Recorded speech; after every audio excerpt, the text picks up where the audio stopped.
Hey everyone, it's Fun Around, and my name is Jordan. And have you ever had one of those fantasy football seasons where you feel like you're just playing the top scorer of the week every single week and you just can't catch a break?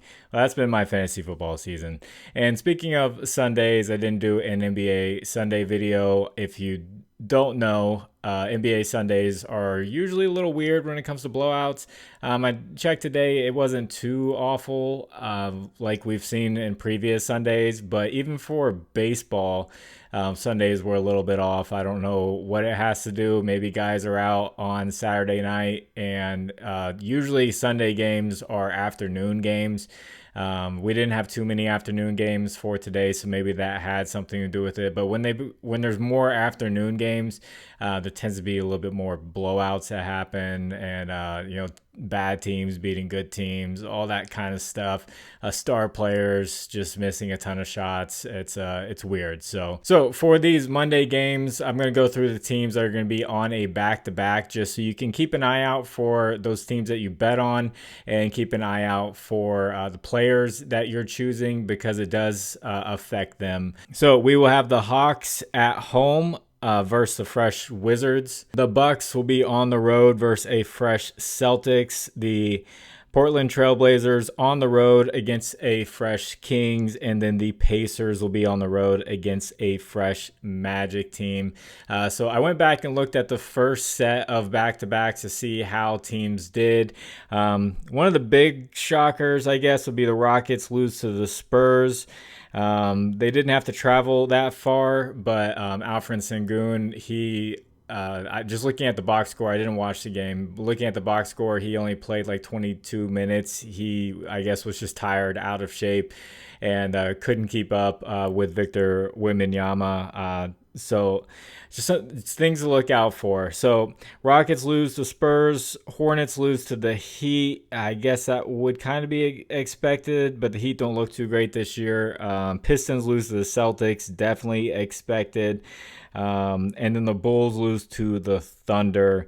That was a blowout, so definitely expected. The other teams who were on a back-to-back that beat the fresh teams were the Suns beat the Mavericks and the Lakers beat the Kings. So just some things to keep an eye on as the season keeps going. Guys like Anthony Davis on the Lakers playing a back-to-back. He'll either not play, or you could see guys like him or LeBron slow down as the season progresses. But it definitely affected a team like the Rockets. Rockets actually will be playing against the Spurs again on Monday. So that's just a little breakdown on the back-to-backs. I'm going to jump into these picks. You'll see images that come up on the screen about right there. Those will be from a data app called Outlier. There's a link in the description that'll give you a 7-day free trial for Outlier. And since there are teams on a back-to-back, all the lines are not out yet. The night before is when I usually film, because I work a full-time job. So I will check throughout the day for plays that I like. I will put them in the pinned comment if I find what I feel is a good read. So for this first pick, this is probably going to seem a little familiar, but they haven't changed this line, and I don't know why. So waiting for him to go under and just expect people to keep taking the over. But it's Julian Champagny over 8.5 points, minus 125. Now, I'm not going with the 1.5 threes, just because last game he only took 4 of them, and that worried me a little bit. They are playing against the same team, and that volume, you got to be 50%. That's a really good shooting day from the 3-point line, but he did well shooting all the other shots. So he's gone over in 2 out of 2 games this season. Devin Vassell continues to be out, which gives him more minutes. He's playing 26 minutes a game, and when you filter with Outlier to 25 to 30 minutes that he has played in his career, this has a 100% hit rate, and that's why I like this play. Even the 3-pointers made, 1.5 3-pointers made, has a 100% hit rate. So if you want to do one of those parlays where you do 8.5 points matched with the 1.5, 3-pointers made, that could be a good one to add both of those odds together. Yes, the Rockets defense is pretty solid. They did seem a little tired, but this guy, he's just gonna keep shooting, and that's what he does. And 100% hit rate, we're just gonna, as long as they keep the line where it's at, they're just going to keep taking it, and until he proves otherwise, or they bump this line up, which I think it will get bumped up throughout the day. I think last time it went up to 9.5. So getting it at 8.5 for -125 is not that bad. So if you guys could, please like the video, and if you haven't, please subscribe to the channel. And if you have a little bit of extra time, could you leave a comment for the algorithm? You could just tell me plays that you like, or you could leave a number. It doesn't matter. It just helps get this video out there for more people to see. Thank you to anyone who does that. And also, if you want to get away from Prizepicks, try something else out, and get deposit matches, check out Underdog Fantasy, Sleeper, ParlayPlay, and ChalkBoard. Use promo code FINAROUND11 on any of those. They'll match your first deposit up to $100. There are links in the description that'll take you straight there with the promo code. And thank you to anyone who uses those. So another play that I found that has a 100% hit rate with a guy who's in the starting lineup on his team that I picked last time, and he went over it, is Christian Braun of the Nuggets, over 6.5 rebounds plus assist.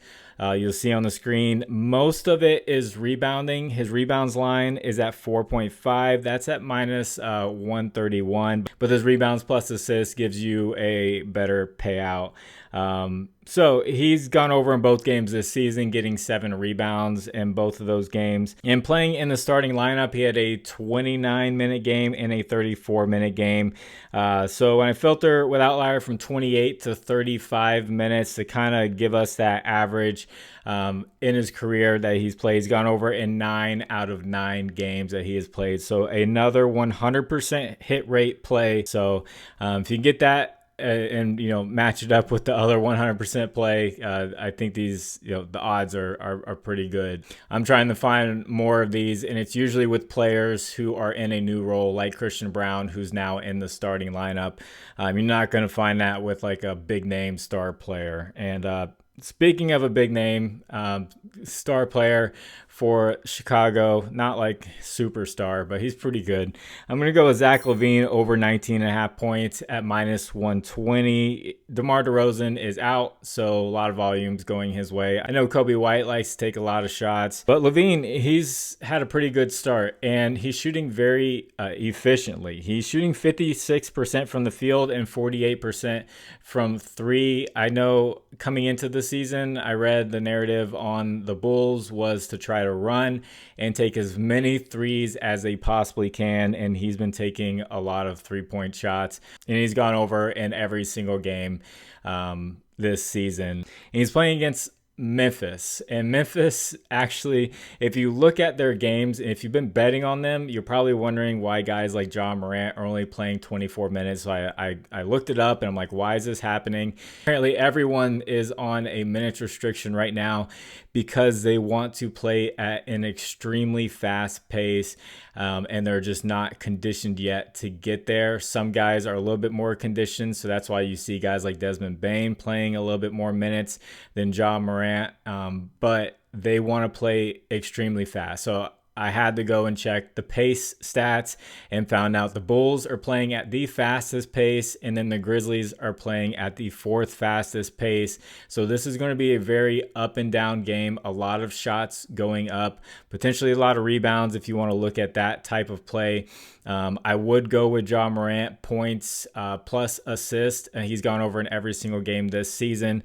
I think this is a really good matchup for that. I just really don't like that he's still on that like 24 minutes restriction, but they want to get him up to 30 to 35 minutes near the end of the season, playing at this really fast pace. So looking at Memphis, I took a look at their past games, look at their shooting guards. They gave up 21 points to Jalen Suggs. Zach LaVine is a better shooter than Jalen Suggs. And then they gave up 22 points to Jalen Green.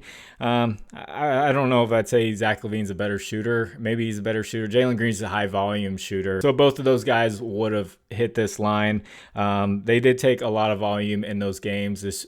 like I said, should be a very fast-paced game. And I know it's a small sample size, but Memphis is giving up the fifth most points in the NBA so far this season. So that's three plays that I've currently found right now. There are still a lot of lines that are out. I'm going to take a deeper look into that. I will definitely put the pin comment there. Hopefully, I can get one or two more in there. And if you'd like to discuss lines further, I have a Discord. Link is in the description. Hop on in there. Conversation going on about football, basketball, World Series baseball, esports, all that good stuff. It's free. Not going to become a premium or anything like that. You can just hop on in there. Everyone's bringing their own research. They all have their plays that they find too, because there are thousands of lines to choose from for these sports, especially the NBA. And then as far as a recap goes, I'm telling you, I had a lot of time with the pin comment thing. I had a lot of time to dig and try to find some good plays based off of historical data. I had Christian Brown over 5.5 rebounds plus assist, and he went over that. And then I had Bam Adebayo over points against Charlotte. He had been just destroying Charlotte historically. He was very cold. He came up about 5 points short. I had Julian Champagny over threes. He hit that. Naz Reid points. He had a really good hit rate on that one, but he just didn't get enough shots up. He went under. De'Aaron Fox over points plus assist. He loves playing against the Lakers. Had gone over 5 straight games in LA, and he went over that in LA again. And then Shea Gilgeous-Alexander over points plus assist. It was a blowout. He didn't play in the fourth quarter, and he ended up going under. So it was half and half on those. But I'm not upset with the reads at all. I did a lot of digging into finding those, and I have no problem with those, even though some of them missed. So I'm going to get this edited and get it out to you. God bless you all. It's Final Round. My name is Jordan. I will catch you on the next one. Bye.